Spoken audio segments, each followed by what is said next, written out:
This will review calculating the cost of goods sold using the first in, first out, known as FIFO. So to review the textbook method of the calculation, you take beginning inventory plus purchases, and that's what you can sell, minus ending inventory to give you cost of goods sold. But for a better visual, use a T account, beginning inventory plus purchases. That's what's on your shelf. And then if you do not sell it, it remains in ending inventory. But if you do, that is your cost of goods sold. Because what are the only two things you can do with your inventory? And this is the key to remember this. Sell it, then it's your cost of goods sold number, or not sell it, that's ending inventory. So if beginning plus purchases, that's what's available for sale, that will also equal sold and not sold. So this is a good check figure to check your numbers.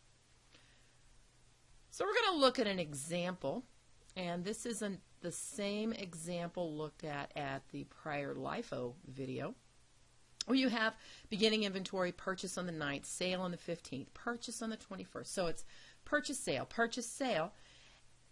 Break it down so it's easy to understand and easy to calculate. So the first step, determine what's available for sale. Just split out the numbers. Change your list so you show purchases and inventory, and you show your sales numbers separately. And why? Because otherwise it's too easy when you're first learning this to assign a revenue number instead of an expense number. So that $35 per unit, that's your sales price, your revenue, but you're concerned about the cost. You're calculating cost of goods sold, so you want to look at what did it cost you, not what you're selling it for. So what is the cost and what is ending inventory? So well, think about what you're solving for.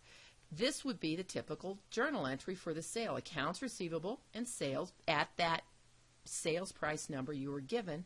You're calculating cost of goods sold and merchandise inventory. The problem gives you revenue, but you need to figure out what the cost is. So make sure you don't mix up the numbers, that $35 sales price, with the various costs when you purchase the inventory. So again, step one, figure out what's available for sale. 950 units at a cost, total cost of $22,225, although you did purchase it at different prices. Then on January 15th, you sold 300. On the 28th, you sold another 375. So what cost will you assign to each sale? Well, that depends. It depends on the method you're using. This is going to demonstrate the FIFO method. And of course, the first ones you purchased are going to be the first ones you're going to assign. So on January 15th, sold 300. What do you assign? The oldest, the first in, would have been the January 1st purchase, or your beginning inventory from January 1, and then the remaining 225 is going to come out of the next oldest or the next first purchase, that from January 9th.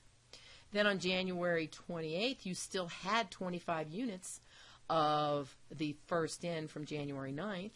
The remaining 350 is going to come out of the next oldest or the next purchased from the January 21st. So there is your total units sold, total cost of goods sold using FIFO. Then you're going to figure out what's left over, what's available for sale.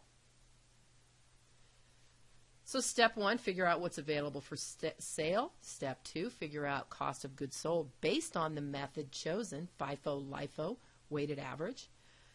And then determine what's left over, because the only things you can do with that available is sell it, cost of goods sold, or not sell it. There's your ending inventory.